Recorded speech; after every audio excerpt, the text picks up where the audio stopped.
Kia ora koutou. I will just be opening us with a quick karakia to open the space. Whakataka te hau ki te uru, whakataka te hau ki te tonga, kia mā, kina ki uta, kia mā taratara ki tai, e hi aki ana te atakura, he tio, he huka, he hau, hu, ti, he, muri ora. Kia ora everyone, my name is Liberators. I'm just really quickly going to go over some housekeeping for today, as well as an overview for the webinar. Today we will have an overview and several presentations from some of the authors of these manuscripts, some commentary, and then we will move into a Q&A session. So I please ask everyone to direct your questions into the Q&A tab below. In those questions, please remember to be respectful. Our chat function is also open. And we have some lovely voluntary moderators, and it is to their discretion to remove you if you're being hurtful or damaging. We are also recording this session, so please be mindful with your mic. Please keep that off. Other than that, I will just hand it straight over to Karen, who is going to give us an overview of the research altogether. Awesome, thank you, Lourdes. Tēnā koutou katoa, ko pangrango tōku maunga, ko Jawa tōku moana, ko ngati ini tō nihia, rawa ngati hainamana tōku iwi, ko tan tōku hapu, ko tan ko tiang tōku rangatira, e noho ana aho ki tamaki makauro, ko Karen tōku engoa. Nō reira, tēnā koutou, tēnā koutou, tēnā koutou katoa. Kia ora everyone, my name is Karen. I use she, her pronouns. I'm Chinese Indonesian and I grew up in Jakarta, the capital city of Indonesia, in the beautiful and warm island of Java. And I've been calling Tamaki Makaurau, Auckland, home for this past 5 years. And I'm currently work as a program manager at Rainbow Tech. And while I'm still trying to understand myself, trying to explore my identities, because, you know, genders and sexualities is a long continuum. It's very fluid and it can be a long journey for many people. But I will proudly say that I'm queer. And I've been given the opportunity to be involved in this very important project about our queer ethnic youth in Aotearoa. Now, before I start rambling here, I would like to, first of all, give a huge Mickey to Camille, really, because Camille has been a really supportive and truly empowering all of us here today. She keeps ensuring our voices are being heard, even when we are unsure about those voices to begin with. So a big ngā mihi to you, Camille, for keep encouraging us young'uns here. Thank you. And a big mihi to Mengzu as well, Mengzu Fu, who is currently in Toronto. They have been heavily involved right from the start with their amazing brain, amazing heart, amazing network, gathering everyone to make this happen so that we are able to share these things with you today. So thank you to these two lovely human beings. Thank you. Yeah. So just a little bit about the research to set out the context for everyone. Ethnic youth are one of the fastest growing populations in Aotearoa. We have approximately 150,000 plus of Aotearoa's ethnic population here. So that make up around 18% from the 4 official ethnic groupings: African, Asian, Latin American, and Middle Eastern, who are between the age of 12 and 24. So 18% of these groups, that is a lot. And 10% of those are estimated to be representing ethnic queer young people. Now, Asian, Middle Eastern, Latin American, and African young people often responsive to the cultures that are different from the dominant Pakeha Western European culture here in Aotearoa. Now, the researchers carried out confidential, qualitative, face-to-face, semi-structured interviews with 43 young ethnic queers between the age of 18 to 35 years, where they shared their understandings and experiences of family, community, and intimate partner relationships. So what you will hear today will focus on disclosing queerness, family and community, intimate partner relationships, racism, and professional and social support. Yeah, so I will hand this over to myself because I will be starting the first part of today. Yeah. Okay, let me just quickly share my screen. And honestly, this part makes me a bit nervous because sometimes it doesn't happen. And sometimes you can see my messy desktop and that makes me nervous. So yeah, fingers crossed. Okay, give me 2 seconds. All right, making sure I'm sharing this, not my desktop. Yeah, making it bigger so everyone can see. All right, now can everyone see my screen? Yeah, the panelists, can you help me out? Please. Yes, I assume that you can see my screen. Yeah. Okay, all right. You can. Oh, thank you. Thank you, Maka. Okay, now, again, I've been given the opportunity to share a little bit about disclosing queerness, letting in or coming out, disclosure among young ethnic queers here in Aotearoa. Okay, now just laying out the context here to start with. Queer ethnic people, especially those who are young, are typically surrounded by heterosexual family and don't have much network and access to the adult queer communities.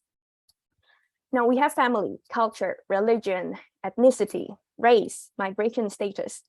All these intersections of these important parts of our lives make coming out or disclosing our queerness as something that can be very complex and also emotionally distressing sometimes, most of the times, maybe. It is, again, difficult for these young ethnic queers to find community and support once they wish to disclose their queerness, as the number of ethnic queers in Aotearoa who are out and proud are relatively small. Okay, now I'm sure that we're all familiar with coming out. It's a common term. It's a big thing in the queer world. Coming out of the closet, moving from this place where we always kept hidden. But the narrative of coming out has always been typically framed within the Pakeha, often cisgendered, gay male context, and this may not be applicable or resonate with many ethnic queers. Young ethnic queers, most of the time, they need to assess carefully with whom they could disclose their queerness to. So instead of moving and coming out of this closet, they open the door and let selected people in, depending on the family, community, and social environment. And this is also not a process for everyone. Now we have Maria here joining us today, and I believe that she will be sharing a little bit about the coming in model, a work by Segna and Budi. So make sure that you stay tuned till the end.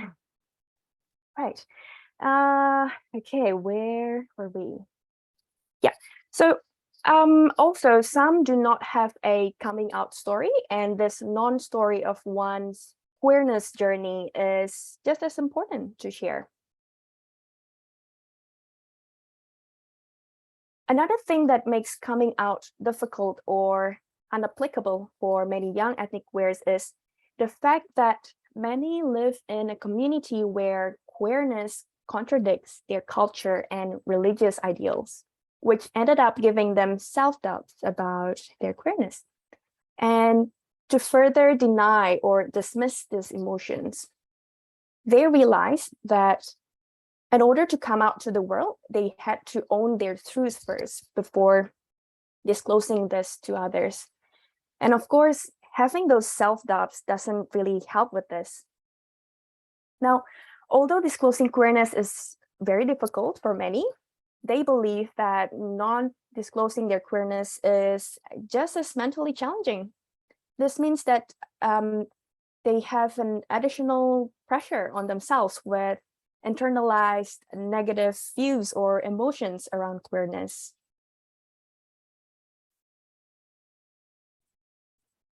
Now, many times, young ethnic queers have to come out again and again and again. The act of coming out was repeated in many situations, especially in the family or community context. So, for example, when parents or families had difficulty accepting and believed that, oh, this is just another phase that someone would grow out of it. Or when they start to remind us young people of the heteronormative expectations that they have, you know, things like getting married, have children, continuing the family line, and so on. Now, with every new encounter, many had to determine and to decide if it's safe to behave and to express themselves in the most authentic ways that they truly reflected their gender and sexualities. And this is a very tiring and stressful process. Another thing that contributes to the decision to come out is when young ethnic queers are in the vulnerable situations. There are risks of being homeless, being ostracized and shame-talked by the family. And again, on the one hand, they recognize the significance of disclosing their queerness, but many had to and choose to prioritize their family relationships, kinships, and loyalty.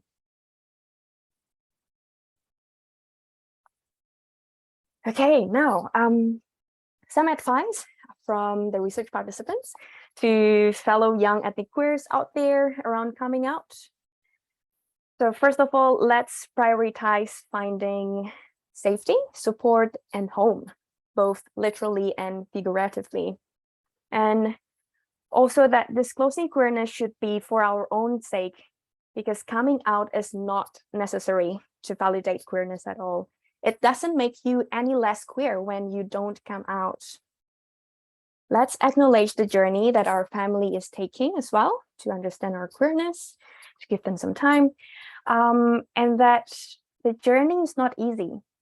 But no matter how difficult it seems, losing the relationships with family or parents, perhaps, most of them would still love you. As for family and community who has ethnic young people coming out, here are some advice from the participants. Please maintain the relationships with your young queers, because for many of them coming here in Aotearoa, their family relationships are often the only one that they have. And when you start feeling guilty about your young people's queerness, stop blaming yourself and instead keep trying to understand queerness. Reflect on your community, on your family, on the histories of your own societies pre-colonization. Look what was there all along around queerness. And of course, to provide space and support for these young people and to keep celebrating them as an awesome individuals. All right, now just to close off, it may seem that young ethnic queer people are not living their true selves by not coming out, but like I said in the beginning, having a no story doesn't mean that we deny their queerness. The strength of their sacrifice should not be overshadowed by the strength of those who decide to come out.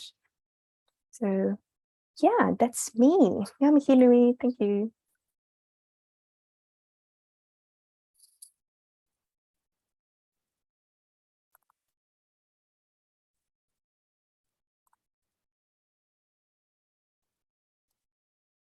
See, I told you this makes me nervous. I'm so sorry. I'm trying to stop sharing my screen, but I think I'm losing the tab.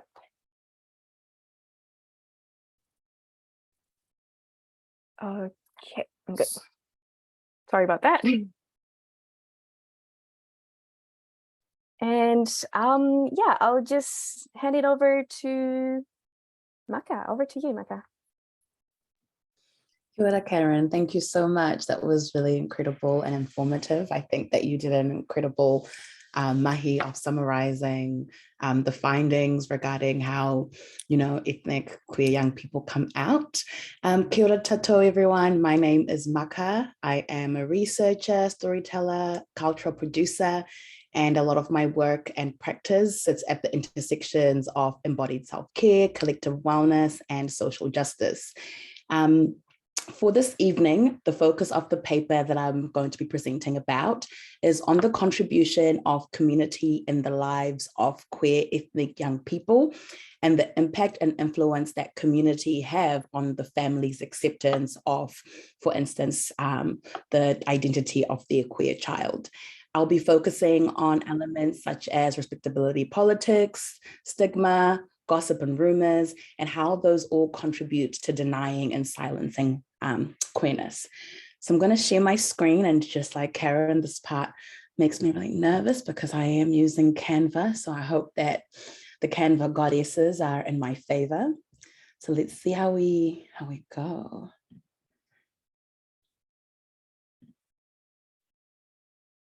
Awesome. Can everyone see my screen? Yes, you're good. Awesome. Thank you, Zena. So community is seen as a group of people that are drawn from either the same clan, village, or place of origin. In Aotearoa, New Zealand, the so-called ethnic community is not a cocoon and can be viewed as clusters of micro-level societies that are governed by common sense of norms, rules, and values. And those micro-level societies or those clusters interact with each other as subsystems within a wider, complex macro-level society. So at times, communities do develop their own institutions, groups, and collectives. These cultural and religious spaces are often sites of belonging for ethnic minorities who especially hold different cultural and religious constructs and worldviews from Western dominant societies. So migrant families often retain their relationships with these spaces, institutions, and at times religious associations as a means of cultural survival, having a linguistic connection, and that social networking and belongingness aspect. Additionally, the impact of racism and marginalization in a predominantly white society can be mitigated by being part of a supportive and engaged community. There have been numerous studies that have been conducted that have made the connection between a sense of belongingness through community, social support, and the positive health outcomes for Black people and bodies of culture. So in addition to providing a support structure or a space where one's identity is reflected and affirmed, the community is also a space where identity and cultural norms are also socially constructed and reinforced. This community support and structure, access, and being able to participate in rituals and ceremonies such as weddings, funerals, cultural events, and spaces is often not inclusive or extended to queer ethnic peoples. This access to ritual and relationship is compromised by homophobic attitudes and behaviors that are so often influenced by misinformation about the queer community and I guess like a scapegoating of religious beliefs and cultural practices. So for some ethnic migrant communities, as Karen touched on briefly in her presentations, gender and sexuality is viewed against the backdrop of homosexuality as a symptom of the moral decay of Western society, with claims that homosexuality is a white people's problem that does not exist within ethnic communities. So through the politics of respectability, oppressive structures, behaviors, and attitudes around queerness that often serve to control and maintain the community's ideas of what being moral is accommodated. So they are presented, these attitudes and behaviors around queerness are presented as being a part of our culture and rationalized by communities as ways to preserve culture and resist the immoral Western values. So the politics of respectability or respectability politics, is the process where privileged members of marginalized groups comply with the dominant social norms. So within ethnic communities, respectability politics privileges heterosexuality and adherence to heteronormative ideals. So ethnic queers may find that their identities do not fit with the socially acceptable heteronormative identities of their communities. So they may face strong societal, communal, and parental disapproval. And families who do not support their child's queer identity may dismiss, change, impede, or neglect it. So negative perceptions and beliefs about queer folk can become a reason or cause for violence and discrimination, which is perpetuated against this community. So it also influences how people view laws and policies related to queer people. So from our findings, things such as respectability, politics, stigma, gossip, and silence were used to deny queerness. So some participants had experienced bullying and an invasion of privacy through being outed by members of their community through innuendos and gossip and rumors. So some had also faced verbal abuse and threats of violence following the disclosure of their sexuality and gender identity by somebody else through gossip and rumors.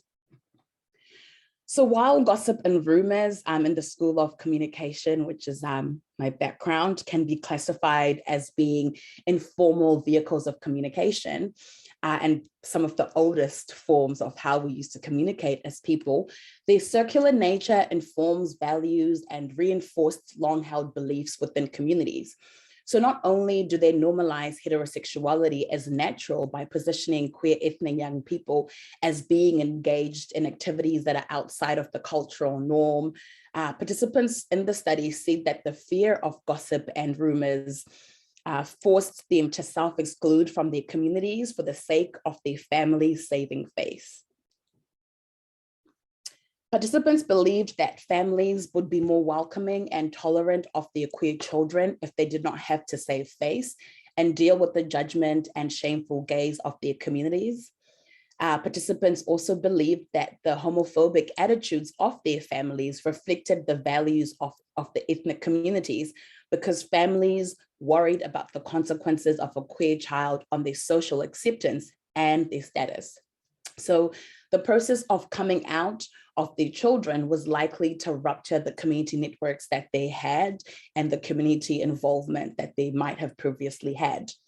These social connections also extend to those back in the home country, with some participants noting that some families used those back home to justify their lack of acceptance for their queer children, and that some families would present their home countries or countries of origin as being intolerant of queer identity, and that this was aimed at reinforcing the belief that queerness was not part of their cultural practices.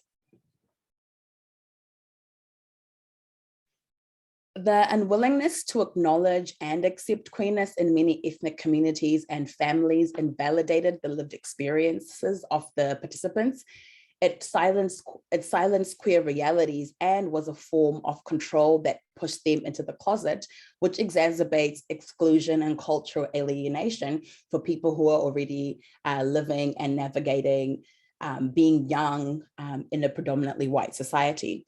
So for some participants, being unable to talk about their queer identity made them feel worthless. Some participants either hide or deny their queerness, or if they are out to their families, they have no one to discuss intimacy and relationships with or seek advice from. Others adopt don't ask, don't tell about their sexuality in order to protect their families from communal shame and stigma. And so when participants are faced with the rejection of their sexual identities, an unwelcoming environment at home, and a general lack of support for ethnic young people in New Zealand society, this makes young ethnic queers leave home or be forced out of home, or for some of them to remain in unsafe relationships and precarious environments. So although it may appear that ethnic communities are less accepting of queerness, it's really important that this is framed within larger social, political, and economic contexts where family and community rejection may take place. So this might be a bigger and larger area of study to look at what those larger social, political, and economic contexts are. I think just wrapping up, what's really important is that communities and families recognize the harm of their discrimination in order to better address and advocate against other forms of discrimination that intersect with ethnicity. Stigma and discrimination within families require interventions and education at the individual and interpersonal level, as well as at the communal and structural policy-making level. Lastly, we believe that it's necessary to align cultural traditions and beliefs to embrace and value the humanity of all members, which is in reality the essence of community. Thank you so much all for listening. Please do let me know if you have any questions in the chat. I will now pass on to Lourdes.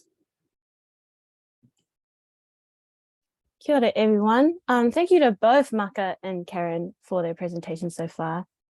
Mad agreeing with a lot of what has already been said. And again, sharing my screen, also a nightmare. Just gonna, if everybody can see that, please let me know verbally, hopefully. Yes, we can. Thank you very much. I will start that now. So kia ora, my name's Lourdes. Today I'll be talking about intimate partner relationships for queer ethnic youth in Aotearoa. Before I start, just want to clarify my positionality. I'm the only author who whakapapas here. That's the East Coast there. I'm from Nuhaka, just that little nook in the corner. And I also whakapapa to the Moana, to Kuki-Airani and Samoa. There are a lot of identities from the participants of this research that I don't necessarily identify with, but just wanted to clarify that before we go into the rest. One of the main themes that came through a lot was visibility and visibility of healthy intimate partner relationships. A lot of people don't have good examples of this in their lives, especially for young queer ethnic youth. There are hardly any. I remember us workshopping together, trying to think of long-term queer ethnic relationships that we knew about, even in our own lives, and we couldn't think of any. And even after that, if you have to Google it, it's still not that helpful. You can see an example from earlier this week when I looked this up. Very, very certain kind of messaging. It's very heteronormative, very Pākehā, very man and woman, and very monogamous as well. So that definitely impacts how a lot of the participants viewed what healthy intimate partner relationships should look like. Another big theme that came out was expectations from your community. I remember when we were all writing our manuscripts, we met up a few times over Zoom, and it was when the most recent season of Sex Education had just come out. And if you've seen this episode, you know exactly what I'm talking about.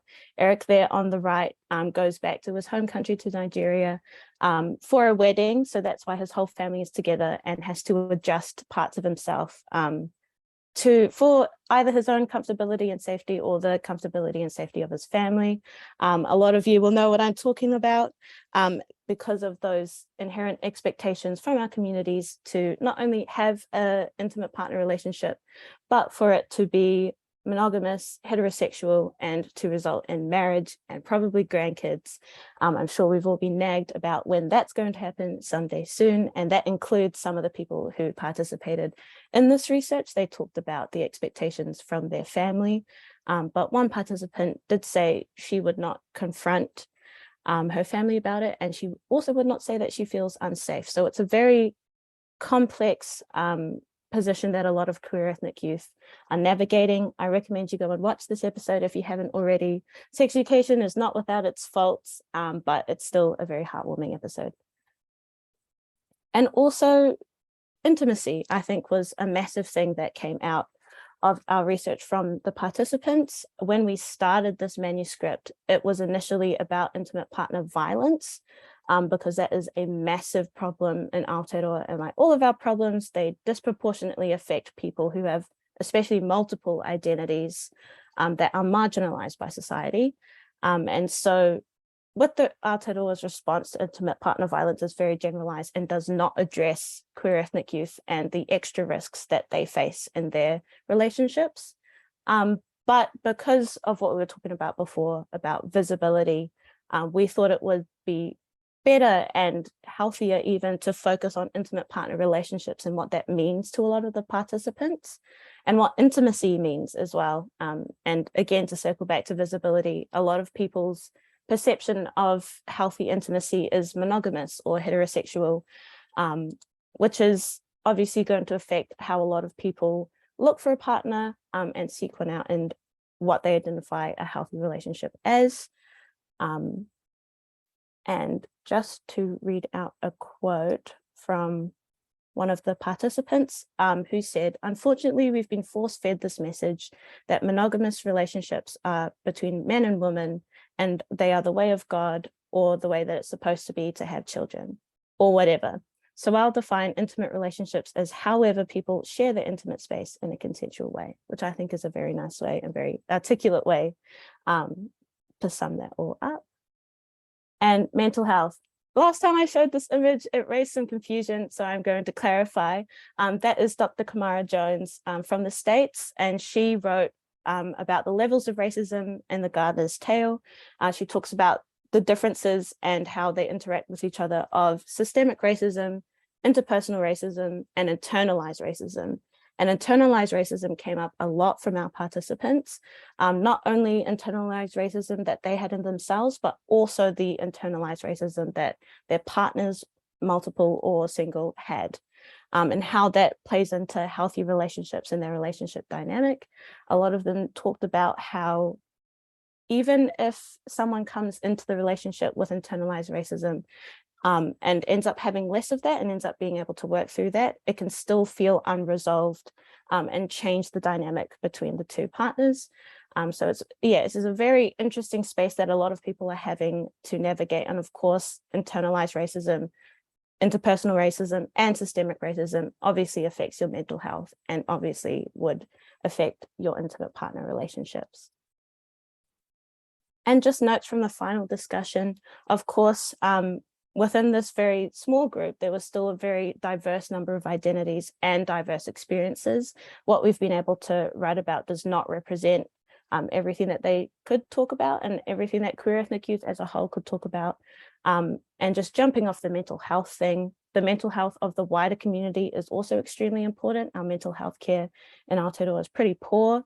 And also a lot of our communities don't like talking about it. So this is also an added factor in, of course, intimate partner relationships and all relationships in general. And just to acknowledge the limitations in the study, queer ethnic youth are incredibly left out or unacknowledged in a lot of research for many reasons. And so I remind people to keep that in mind when they're reading things like this, that this is not representative, but it is a good place to start. And thank you so much for listening. I am going to hopefully figure out how to stop sharing my screen and pass over to Zena. Right. Thank you, Lourdes, Maka, and Karen. That was that was amazing. Now it's my turn to try. There we go. Sorry. This really is a nightmare. All right. Can I just get a thumbs up that people can see? Can you see my screen? Yes, awesome. Amazing. Okay. Kia ora koutou. My name is Zena. I'm going to speak on racism or rejection, which is a manuscript that, echoing what Karen said, gathered data through a study that examined how 43 queer ethnic young people in Aotearoa navigate the concept of queerness within both their cultural and ethnic communities and the mainstream queer community as a whole. A little introduction, I'm Zena Abouali. I come from Jordan and Palestine. That is where I am originally from. I have been calling Aotearoa home for the past 3 years now. I'm a third-year student at UT, so I'm still halfway through my studies, but this is something that I'm very, very passionate about. So yeah, thank you, Camille, for involving me. So I'm going to be talking about some of the themes that have surfaced from this study, starting with white liberators. So mainstream Western queer communities have Pākehā members who continue to place themselves at the center and voice of queer liberation. Now, the centering of whiteness in the queer community, where white queer members are the forefront of the liberation movement, erases the history and the history of queer and transgender individuals of color. It's a misrepresentation of the pride movement as a whole. And because white members of the queer community have placed themselves in the forefront of the movement, it's given themselves, well, for lack of better wording, a savior complex almost, which brings us to the next point. Ethnic communities are seen as homophobic and in need of white liberators to help overcome their homophobia. A lot of actions are made towards ethnic queers that are based on stereotypes and distorted images of ethnic communities, cultures, and identities. And it almost gives a sense of moral superiority to Pākehā queers, where they convince a lot of ethnic queers that their cultures and communities are unsafe. And we'll touch about this on the next slide, but it gives a lot of white queers a sense of immunity against racism, where they find themselves free to comment and stereotype and even attack ethnic communities while hiding behind the white savior, masquerade, I'd say. So bringing us on to our next slide, I can't be racist, I'm queer. White queers believe that they're more knowledgeable about racism than those who have dealt with it for much of their lives. So having one form of oppression does not make you immune to being an oppressor yourself. Being a member of the rainbow community does not mean that you constitute a separate section of society that is unaffected by racism. And it doesn't mean that you as a queer person are unable to oppress or discriminate. And there's, I guess, in some cases where racism is brought up, a lot of white queers have assigned themselves as spokespeople instead of giving that platform and acknowledging the efforts of other ethnic groups and giving them a platform to speak on the lived experiences of that racism. Which brings us to our next point, that sorry guys, lost my place.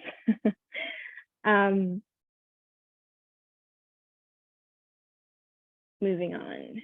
All right, sexual freedom or racism. So I'm going to touch a bit on the queer dating scene in Aotearoa. Queer minority groups in Aotearoa are frequently fetishized as a result of physical characteristics. So a lot of these characteristics are based on stereotypical physical features. Some people are perceived as hypersexual, depending on their physical attributes. And they're objectified and devalued. And a lot of participants mentioned that they felt incredibly objectified. And a lot of this is, I guess, different from community to community and from one ethnic group to another, because it sometimes ranges from fetishization to outright rejection. A lot of participants had mentioned that when they would go on dating apps, they'd see all these bios that would say, no Blacks, no Asians, no Browns. And it was incredibly humiliating to be in that position. Just, I guess, it devalued that person just looking for an intimate relationship. And like that brings us to our next point, which is Eurocentric beauty standards are said to be prominent in the dating scenes, and participants had noticed that their ethnic peers had internalized the racist images and values propagated by society. A lot of these stereotypes and like blatant racism that's masqueraded as sexual preference or dating freedom has painted queer people of color as less desirable, and it just feeds into this hierarchy structure that favors whiteness and white ideals and these Eurocentric beauty standards. And it was quite common among some participants that they even avoided dating people from their own ethnic background.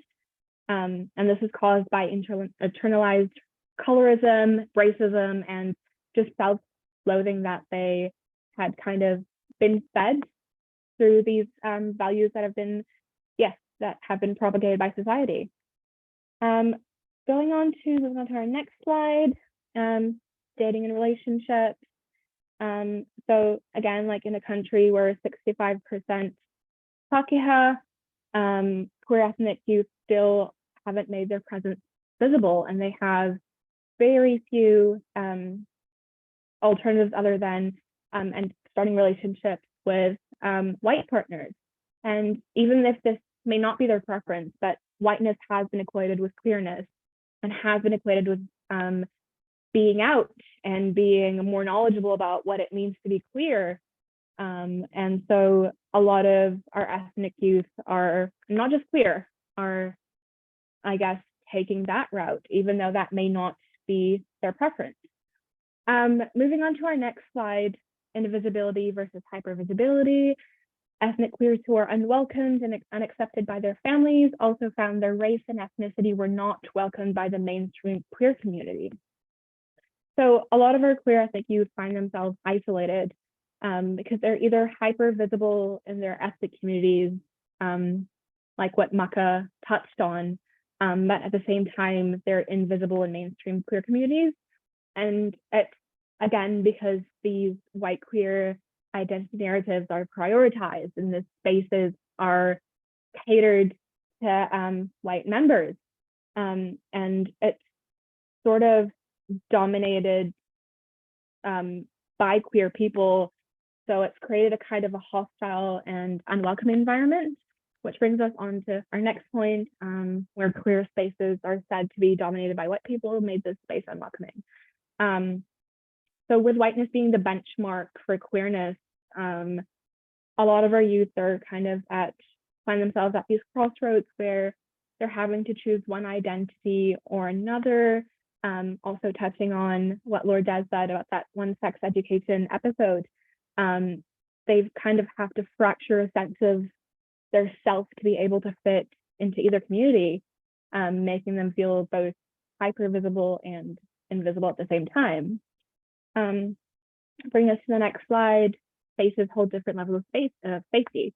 The places that are available to rainbow ethnic young people cause an already vulnerable group of people to feel even, I guess, more ostracized. They're constantly racialized and rejected, and with the lack of venues where our young queer ethnic people can meet and be supported at, they're again feeling so much more isolated. And what our participants asked for was, I guess, a space where anonymity and confidentiality was prioritized, and just having a space where they could claim their ethnic and religious identities in addition to their queer identities, and they can just negotiate stigma and discrimination and just what it means to have intersecting identities.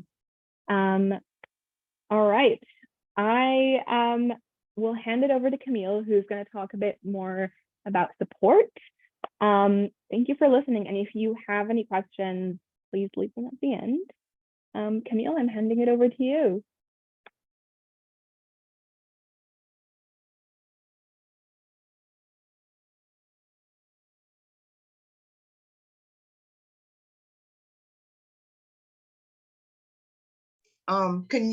Can I share now? Zina, have you stopped sharing? Okay, all right, thank you.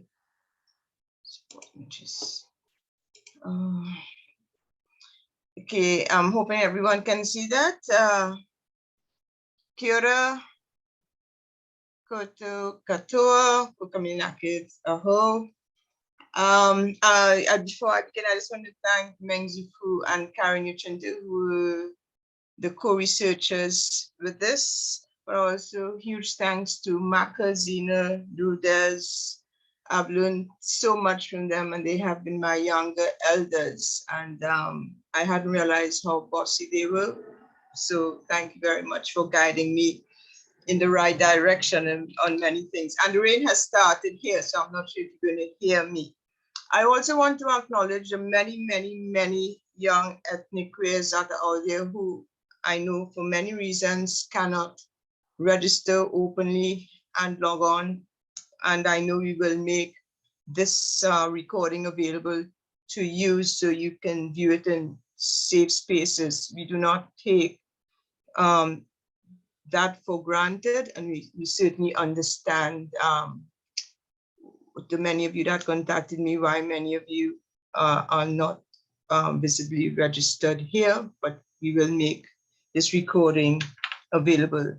I will finish up this correro talking about support, or at least the lack of support, the lack of social and professional support for young ethnic queers in Aotearoa.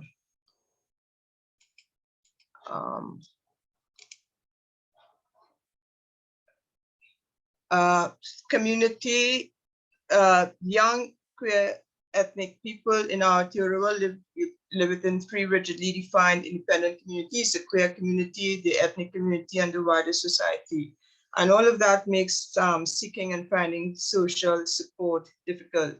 There's a social stigma around the multiple marginal identities of ethnic queers, and that acts as a barrier and prevents them from seeking support, and also hinders others from offering support. If people do not know that they want support, it is very difficult to be able to offer that support. There is also a barrier, the barriers of wanting to maintain privacy and safety, and that also influences their decision to seek support. LGBTQIA+ support services in Aotearoa, they are primarily shaped by the Pakeha queer community, and they are framed in line with their perspectives and their realities. And if you look at most institutionalized lesbian and gay networks, it is the voices of white cisgendered lesbians and gays that are prioritized, and results in the colonization of queer support spaces, a lack of awareness and consideration for the needs of queer ethnic community members. Because the mainstream LGBTQ+ service providers, they show a limited understanding of the intersectionality of queer young ethnic queers, and subsequently they cannot adequately inform interventions necessary for our young ethnic queers. So there's that anxiety also for young ethnic queers because of the limited access to queer-friendly professionals, and also, as all of you pointed out, from not being able to distinguish between safe and unsafe support organizations. And when we come from tightly knit ethnic communities, it is likely that the ethnic professional support persons may know a queer individual's family, and that also again increases the risk for ethnic queers of having their queerness disclosed when they may not want it to be done. So queer ethnic young ethnic queers, from the studies, were not aware of organizations or services offering social support, either within the ethnic community or in mainstream queer spaces. And we will, if you look at the chat, we've been putting in those organizations that do exist primarily for our ethnic communities. A significant compounding factor though, and which is what most countries around the world do not get, the one thing that impacts the provision of support is a small, openly queer ethnic community in Aotearoa, because the lack of a critical mass, the lack of a critical number of visible voices limits advocacy for appropriate and culturally relevant services. And other countries with larger populations take this for granted. But in small, in countries where, like Aotearoa, where the openly queer population, ethnic population is so small, the advocacy is not there to that extent. And a less visible queer ethnic population, because of that, is less likely to be given resources that could address the harmful practices and behaviors enacted upon queer ethnic people from their families and communities, both ethnic and the wider society. And with that, again, as especially Gina has pointed out, the racism of the queer Pakeha community. The small community also impacts on the dating pool, and the absence of queer ethnic spaces in the main cities made it difficult for queer ethnic people who are coming from rural areas and who are looking to connect with an ethnic LGBTIQ+ community. The lack of social support and of organizations that support queer ethnic people means that ethnic queers have to rely on their own individual resources and networks when they are faced with racism, homophobia, and homelessness. Even those social support networks, and I know some of you, those of you who run these organizations are listening, you know very well, and you will understand most of it are voluntary, they're managed by ethnic queers. There's very little funding for that. And while these services are preferred, there's little support, limited financial resources available for that. There are also concerns for young ethnic queers around entering visibly queer support networks, as the queer identities being exposed are likely to put them at risk. In the absence of social support, our queer ethnic young people have found that the internet provides a sense of control, safety, anonymity, and is useful for reaching out to other queer people. Internet chat rooms also enable our queer ethnic young people to build networks, discuss safe sex practices, offer social support, and seek partners for physical, sexual encounters. The mainstream LGBTQ services, this is what the researchers have found, and what queer ethnic young people have said, that these services need to address issues of racism and to disrupt the power imbalances that exist within their organizations and spaces. The services should be aimed at ensuring safety, achieving permanence, strengthening families for queer ethnic young people. And queer ethnic young people want spaces that are accessible and where their confidentiality and anonymity are assured. There is also a need for support groups and resources for both queer young ethnic people and their families that will help families understand their children's identities and how to support them in navigating these identities. Culturally appropriate mental health care services are needed also, and providers must understand the intersectional experiences and burdens. Queer-friendly, culturally competent professional support for the families of young ethnic queers, we know that would require ongoing training and adequate allocation of resources. Compounding, and a major factor is that there's a lack of literature on young ethnic queers in Aotearoa. I spoke with Mohan, he will come on a bit later. I spoke with a couple of other people and I asked the question, who are the queer ethnic academics in Aotearoa? And we could not come up with a single person in Aotearoa. We do have a lot of queer academics and most of them are cisgendered males. And for that reason, a lot of, they're the ones that, unless they are in that space, as long as they are in that space, and as they feel that they need to be leading the show, they are not interested if they are not leading the show, if they are not the main people in those spaces. And the voices of young ethnic queers are not acknowledged unless they are being supported by white queer academics. And if there's not that support from them, it is very difficult to get any young queer academics or any ethnic queer academics coming through at all. And so just to round up on the support, we do need to get voices out there. We do need to get people writing. I know academia is not the only place, but it is where people go to read literature, to reference work that is available. But as long as the only people that we have at the moment in Aotearoa are white queers, then especially cisgendered males, it is going to be very difficult to have our needs, the needs of young ethnic queers addressed. So that's me. Thank you very much. And it is now my pleasure to get our two commentators on. There is Mohan Datta and Maria Palota Charoli, and they have a few minutes to speak on, to address you. Kia ora. I will stop sharing now.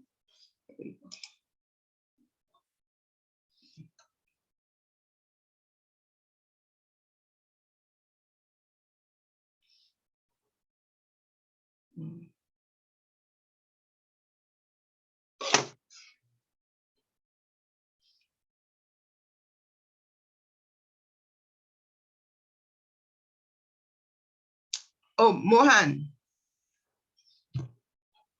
Kia ora koutou, can you hear me? It's so awesome to be in this space. I tautoko each one of you for those beautiful presentations. I also thank you, Camille, for inviting me. That was such a pleasant invitation, and I'm just so honored to be here. I'll make my comments really short and just weave in some themes that seem to stick out for me. I also want to articulate my positionality. I am a cisgender male of Indian origin. I have done quite a bit of work, over the last 20 years in solidarity with gender diverse communities, and particularly with transgender activists and communities. So I will speak from that experience and my understanding of anti-racist decolonizing research at intersectionality.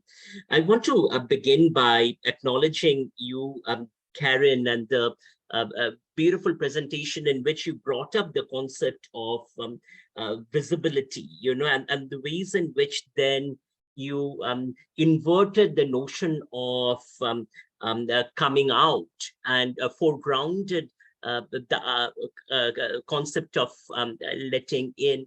And what I found so powerful in that is you decentered in that process the whiteness that locates individual agency as emancipatory, and instead situated it in connections, in relationships, in whakapapa, in genealogy, and really invited us an opening for really thinking about what does a decolonizing the whiteness of the queer spaces looks like. I just loved it. I also loved your focus on structures, and because that seems to be missing from the conversation. And so often, in the conversation on ethnic negotiations in queer communities, the focus is on culture, where culture is treated as an essence, is homogenized, and then treated as a pathology, which both Lourdes and Maka pointed to. And you sort of inverted that by talking about structures, and particularly foregrounding the concept of home.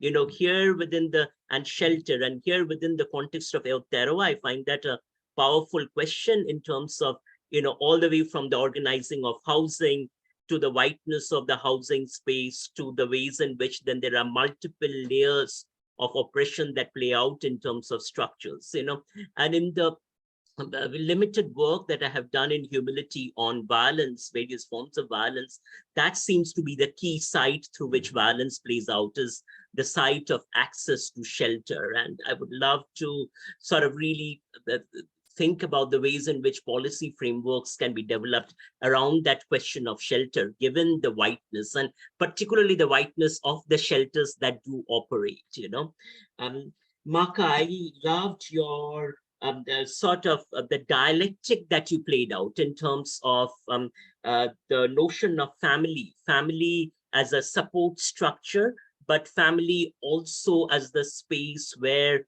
the stigma is experienced in intimate ways and needs to be negotiated. You know, you talked about the politics of respectability. That's quite powerful. You know, when I think about South Asian communities, for instance, I think about the model minority phenomenon and the needing to belong, and the ways in which then that actually continues to perpetuate oppressive practices, particularly in terms of, you know, the rumors and gossips that you attended to, and the ways in which those silence, you know, as a communication scholar, I loved your focus on communication privacy management theory, and how you connected that then to the sense of cultural alienation and being unable to talk, and the silence that is generated within that context. And again, you know, there is a dialectic here, which I find is really fascinating, because not in all instances do ethnic queer individuals want to come out, and that is something, you know, in Karen's presentation I thought was quite powerful in terms of you know, how that was centered. But then, you know, that is located in relationship to the silence and erasure that is perpetuated by the structures. So it's really striking. I have come to the presentation by the Liberators, and that was just so beautiful, particularly in terms of looking at intimate partner relationships and the multiple identities that perpetuate the forms of marginalization, all the way from the systemic to the interpersonal to the internalized forms of marginalization. You know, the thing that was quite striking in that presentation, Lourdes, is in terms of thinking through the ways in which, you know, you highlighted the question of violence, and the ways in which that violence is tied to racism and whiteness in the interpersonal context. You know, again, you know, the literature that I'm familiar with points to the racist nature of that violence within intimate context. And it will really be worthwhile to think through what do prevention interventions even look like, because so often the whiteness of the prevention space completely erases issues of race when thinking through the individualized responses to prevention, where the you know, solutions are proposed at a behavioral level without addressing the structural and hegemonic contexts. Zina, coming to your presentation, my gosh, you know, it was so powerful, and particularly in terms of how you, and between, you know, Zina and Camille's presentation, I loved how they piggybacked on each other, and how you set up the stage for Camille to come in then and to look at services in Aotearoa. And particularly what I loved in your presentation is the you know, whiteness of the logic of lifting the burden of the soul, right? So the white person is going to come in and be the savior of the ethnic queer person, and appointing them then as spokespeople for racism. And that is really powerful. And, you know, the ways in which I have seen that in my own fieldwork is in terms of the language of safety. You know, how white people in this context, including white service providers in this context, weaponize the language of safety to silence and erase ethnic communities. And they're perpetuating the logic of the ethnic culture as if that is a monolith, being homogeneously backward and primitive and needs saving and is fundamentally unsafe.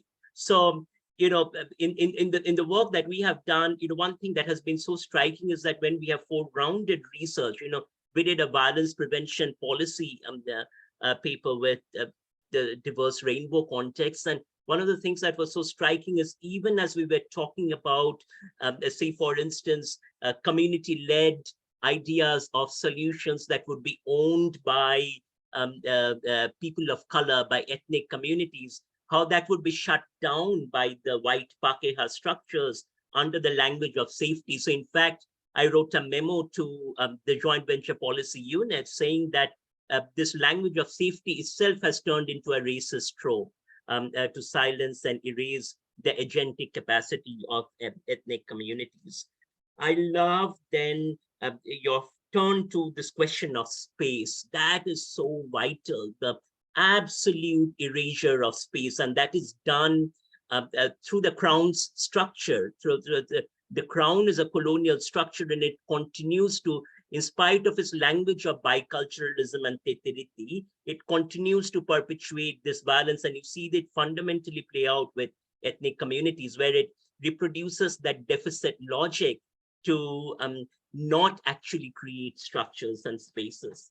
Camille, I would, your presentation, it was so powerful in terms of looking at the support structures and the support services and the colonization of these spaces. And that really raises a very powerful question, that if these fundamental services are so embedded in the colonizing logic, where do really ethnic queer communities go to in order to find spaces of support?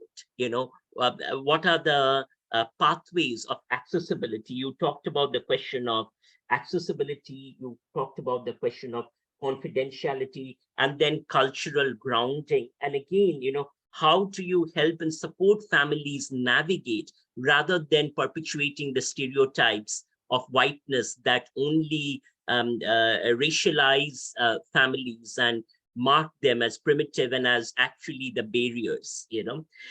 The one thing, across these, and then, the final point I want to make, Camille, about your point is perhaps, what you're doing here is the beginning of a pipeline. And we talked about this in that other presentation too, when we were talking about anti-racism. Perhaps you're building the pipeline for the future generation of ethnic queer academics. And maybe one of you here, or many of you here, will go on to become those academics who would color up these spaces with your research, and we will all grow from that. So clearly that transformation is needed, because Camille, you reminded that knowledge is power. Knowledge is clearly policy and politics, and that the space needs to be inhabited by ethnic queer academics in order to actually decenter that logic. I finally want to wrap up with sort of three broad themes that seem to flow through all your presentations. The first is the question of power. You all attended to the ways in which power plays out at multiple levels. The second is the question of voice, both the erasure of voice and the possibilities of building voice. What you're really doing here is building these registers for voice. And the third question, I guess this is the question I leave for all of us, is what are the spaces for transformation in terms of what are the kinds of organizing that is necessary? What are the ways in which we build that support and solidarity to actually transform this space? And within that context, I also want to leave with this thought, we talked about whiteness, but also perhaps let's explore the ways in which there are possibilities of solidarity with Tangata Whenua, with Pacifica communities, in really building those infrastructures that actually, in some ways, I love the work of Walter Mignolo on refusal. So we decolonize whiteness by refusing it. So how can we refuse whiteness by building those registers of solidarity? Namihi nui. Thank you. Kia ora, Mohan, thank you for speaking so eruditely and powerfully to the very pertinent conversations that these young people have presented. I am going to pass it on. We will hear you again, Mohan, don't go away, and I will introduce Maria. Maria, are you there? Yes, I am. Thank you so much, Camille. I hope everyone can see my screen. I tried to do it quickly because I was nervous too about if it would work. So hope it's there. I just want to, it's been so amazing, and I'm so sad that Budi and Sekna couldn't be here. It's just been, thank you so much for inviting us, Camille, and to listen and to learn and to also, oh, mine's moving. I don't know why. No, that's because you have a million things on screen. So I think you have to click on the PowerPoint itself. Oh, I thought I had done that. Can you, so what are you seeing, Camille? Sorry. I'm seeing things for Camille. I'm seeing Better Together. Mine's career draft. I'm seeing. Oh, I'm not seeing that. I might be making a mistake. I'm so sorry. I've actually. Do you want me to share it? Yes, please. I think in between, I tried to be efficient and there I'm we not. Okay, so I'll share it. Can you just tell me when to click on it? Please do. Thank you. All right. It's on. And I can't see it myself. Oh, there it is. Yes, thank you so much. I'll yeah, if everyone can see that, I'm fine. Thank you. And so Camille, I'm so sorry. You're going to have to move the slides as I speak. There's only. No, I don't mind. So just tell me when. Okay, thank you. So look, if you could just go back to the first slide, Camille. Yes, the first slide. Yeah. You can see I named it after Camille, and I love what you said, Maka, about the doula. I love that. I just want to say thank you for inviting us, and all I want to do is offer and what we are doing in Australia, what we are doing well, and what we are not doing well. And I want to begin with acknowledging the traditional owned custodians of the country that I'm on. We have so much to learn from Aotearoa. And there is an enduring sovereignty and bear witness to the diversity, strength and resilience, and honour the elders past and present and emerging. And I do want to, I'm actually on Wurundjeri country, European name Victoria, parts of Victoria, New Melbourne, and Naarm is the Wurundjeri name for Melbourne. And I know we have Ricky Spencer, who is an Indigenous elder with us today here, and I welcome you. I also want to say hello, greetings, kia ora, from our Pacifica and Māori people living in, queer people living in Australia, such as Samoan Whawhawhine, Amau Leotalu, who sends incredible love and greetings. So I just want to present some of the things that we have done. And for example, we have produced, and I really love everything that's been said. Mohan, you've made my job so easy. I've just loved everything that has been said, especially around people having to do this for themselves. Colouring the Rainbow is a collection of Black and trans Indigenous perspectives and stories, writing their own stories, decolonising the perspective of white people. And the other thing that we've had since 2004 here in Australia is the AGMC, the Australian LGBTQIA+ Multicultural Council.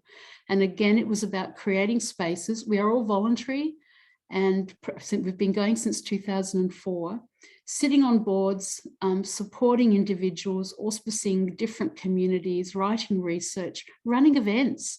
Through the pandemic, we were actually organising Zoom dinners, because so many of our people who, as you've all said so carefully, some people have lost families of origin and were living alone or homeless.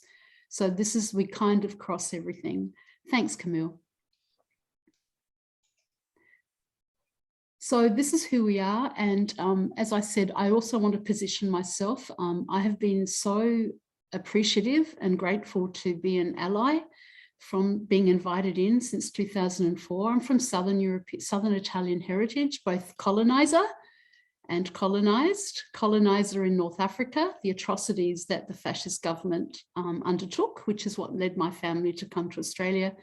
Working class, peasant, no English when I started school. However, we came to Australia as ethnic settler colonizers, and the concerns around colonialism and First Peoples that we need to address. At this stage, I also want to, and thank you, Camille, we can go to the next slide as well. I don't want to take too much time. I think the Q&A is so important. These are the incredible members of our AGMC, two of many who were meant to be here today. Sekna Hamoud Beckett is Lebanese, Muslim, cisgendered researcher, counsellor, who we know in Australia has saved physically, mentally, emotionally, many queer young people's lives.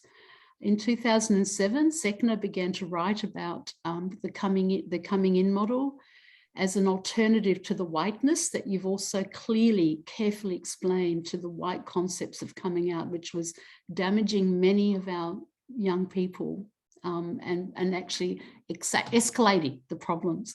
I also want to say hello to you, and I'm allowed to provide emails and phone numbers there. Please feel free to contact this presentation. Camille, everyone, feel free to send out wherever it's useful. Budi Sudarto began in Australia as an Indonesian international student, is non-binary, gay, and unfortunately has not been able to be here because after 3 years, finally was able to go back to Jakarta, only to find that their parents have now got COVID, and so family responsibilities. As you said beautifully, Camille, family came first, so Budi sends their love. So I feel like I'm speaking on behalf, but please contact them about their work. Thanks, Camille. So this is what Sekna and Budi have sent to me to say, that Sekna wanted you to know that the coming in, letting in, inviting them and welcome in model that she worked with, and that she has really supported many queer ethnic young people, was born out of necessity and survival, out of the violence, out of the resistance from white service providers to actually address, understand, support, and not center themselves. I think you said that beautifully, Maka. I can't remember, or Karen, that idea of not centering whiteness and white service provision. And yes, blood, sweat and tears. And I know Sekna's own family has experienced violence because of her work, but that work does not stop. The work has increased. And her question is, how do we not participate in erasing and devaluing the contributions of people of colour in developing these concepts that are in response to mainstream forces?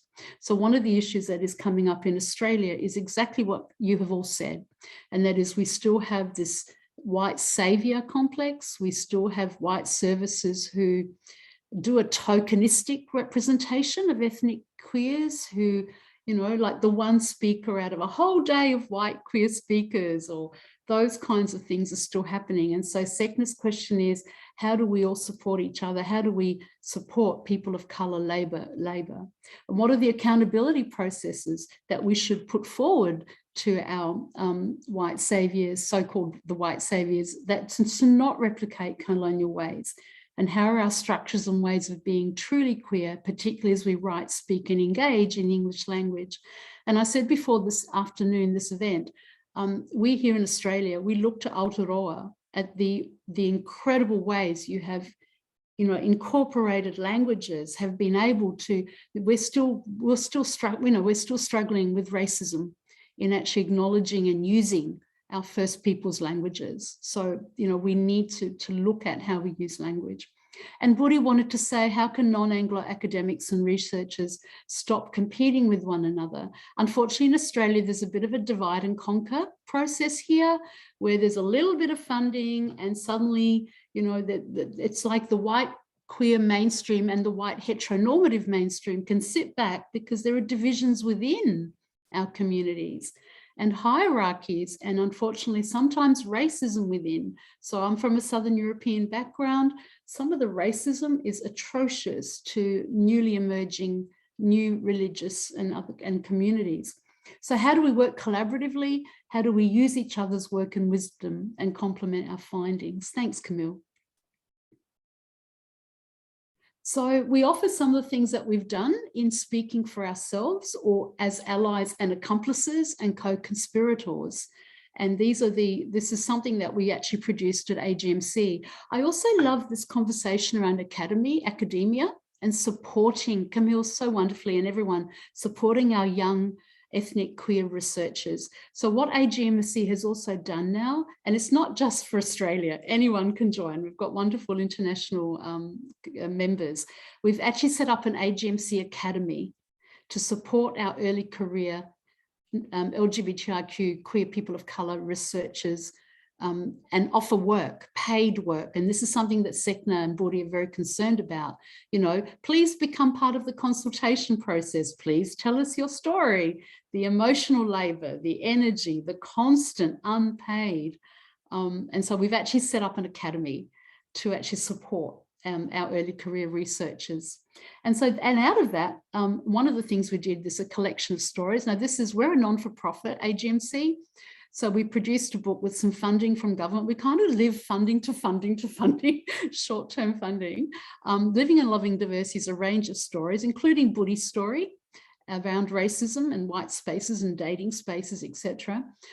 This is where people tell their own stories in their own voices, in their own perspectives. The agency, the conflicts, the tensions, the celebrations. I also draw your attention to the Journal of Intercultural Studies. We are very, we have negotiated in terms of decolonizing journals as well. And by the way, I loved your articles. That's how I actually came across all the amazing work you did. But these articles have that special section we can make available for free, because that is part of decolonizing class and looking at intersectionality. So there was a special section we did earlier this year. Sekne Hamoud's work is there, where she tracks the use of her coming in model. Mazia Muhammad Ali from Western Australia. Reem Swade is another Muslim ally who started the Muslim Collective in Australia and supported the work research there. And Budi, and of course we've got the amazing Aisha Aimani Zaharin, who is a Malaysian Muslim trans woman who is doing incredible research around Islam. And then there's myself as the backup ally, which is what I was meant to be today, but that hasn't worked out. So, you know, this is the kind of writing and research we're doing, but also accessibility is important. Story, decolonizing the very way we work. Thanks. And I think I've got just one more.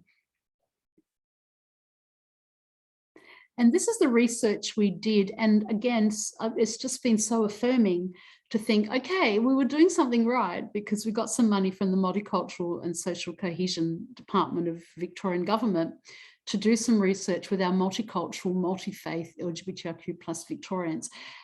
And we didn't just want to talk about discriminations. We wanted to talk about affirmation. What is wonderful about our cultures? What is wonderful about our faiths? What is wonderful about being first peoples in our countries that we all can see, but what is not, what is missing? So we took a settings approach. And so we actually asked the researchers, it was both qualitative and survey. And again, that's readily available online. We asked, what's it like being in LGBTQ predominantly white spaces? What's it like being in your cultural spaces, religious, higher education? One of the reasons why we set up the academy is because of the findings of discrimination and lack of support.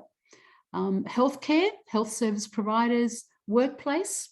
And we really looked at what are often called microaggressions and minority stress. But again, who defines what is a microaggression? And what does it mean to live that daily? And so we actually foregrounded lots of stories of the living that these theories may not actually provide space for. We looked at the media, and also very importantly in Australia, I don't know the situation in Aotearoa.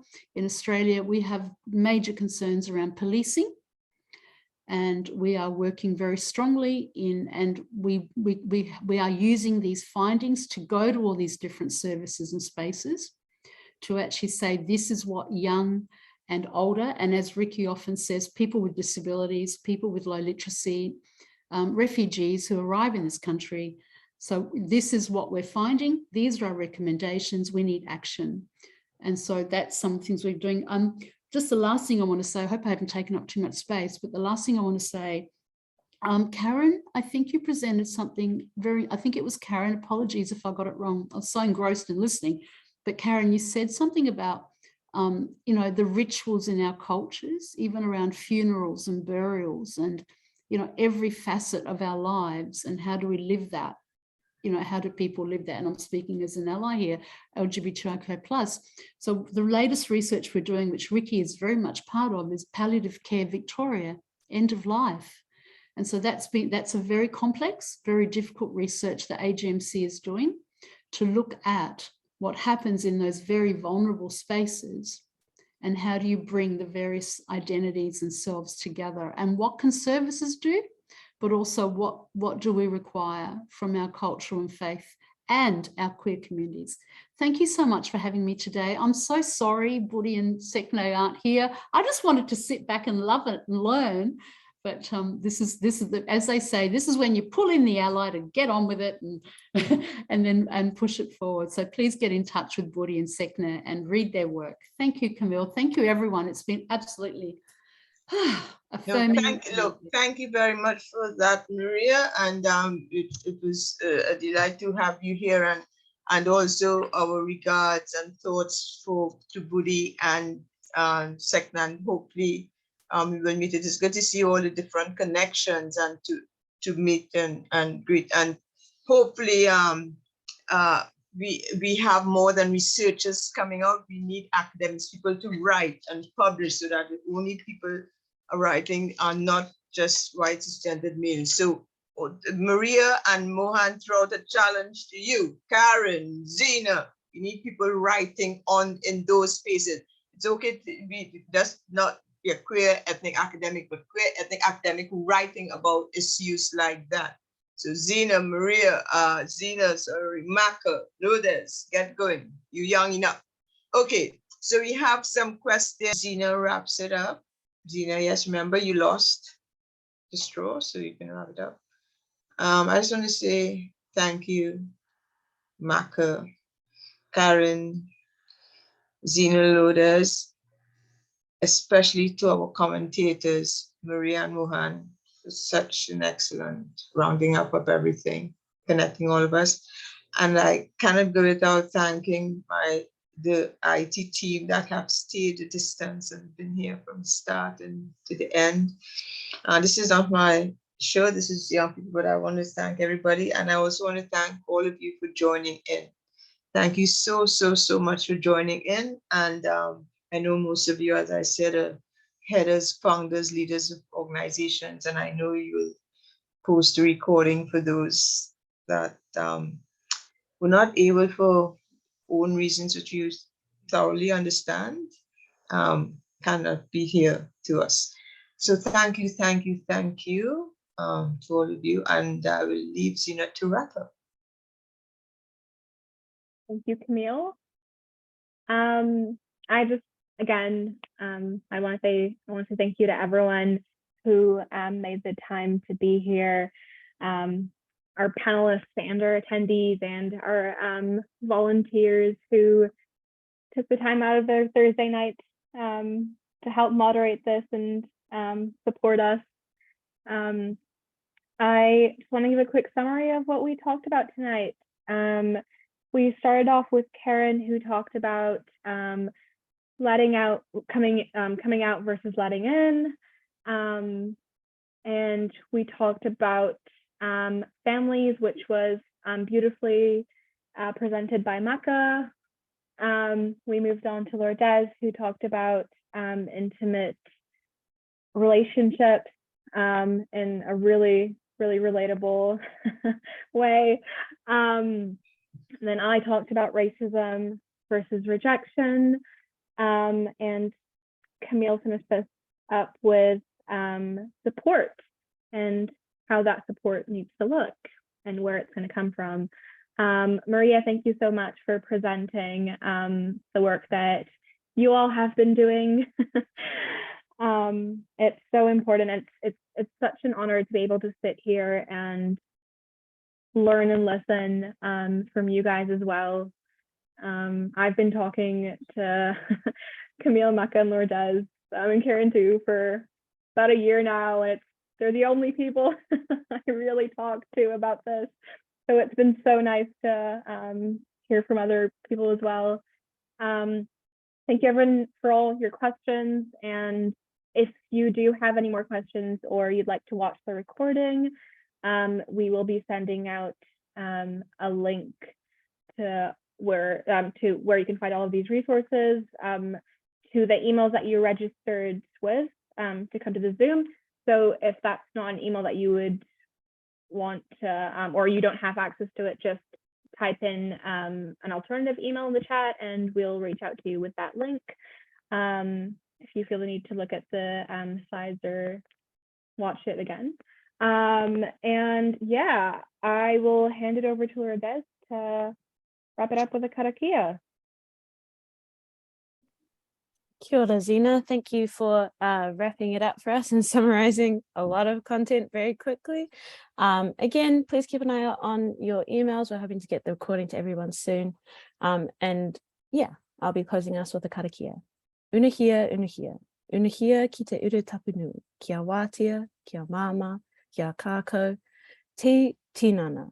Te wairua I te ara tākatu. Koia rā e roko whakaira ake ki ruka, kia tina, homie, huie, tai kie. Thank you everybody for coming. Enjoy the rest of your evenings. Thank you,